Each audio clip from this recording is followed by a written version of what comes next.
Welcome to India Career Centre audio blog. The topic of this episode is Determinism, Karma, and the Quiet Freedom We Rarely Teach. Written by Spi Mishra and read by an automated voice. I recently found myself thinking about two ideas that, at first glance, seem to belong to completely different worlds: Western determinism and the Indian concept of karma. The strange thing is that they feel deeply familiar to each other, like distant cousins, speaking different languages, but describing the same truth. This reflection didn't come from abstract philosophy alone. It began with two very personal moments. The first was listening to Swami Savapriyananda explain the teachings of Swami Vivekananda. In one of his talks, he casually referenced the idea of determinism and mentioned a contemporary scientific work that explores it in depth. That moment stayed with me, not because it was complex, but because it felt uncomfortably simple. The second moment came when I began reading Determined by Robert Sapolsky and started watching his lectures on free will. What struck me wasn't just the science, it was the emotional weight of the argument. If our biology, environment, childhood, trauma, and random neurochemistry shape every choice we make, then how much of me is actually in control? That question led me back, almost instinctively, to karma. In Indian philosophy, karma isn't a system of reward and punishment in the way it's often misunderstood. It is closer to a moral physics. Every thought, intention, and action leaves an imprint, and those imprints shape future experience. The present moment, what we call phal, the fruit, is not simply the result of this life, but potentially of many before it. Determinism and karma, seen this way, begin to look like reflections of each other. Both suggest that the present is not self-created. Both argue that the self is not an isolated island.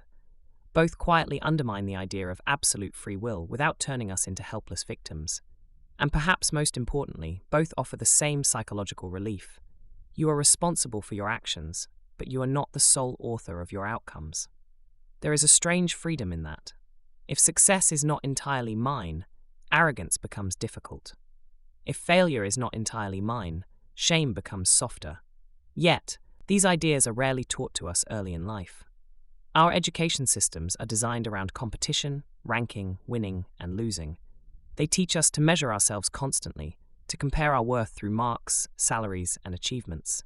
There is no syllabus for humility, no exam for empathy, no report card for inner stability.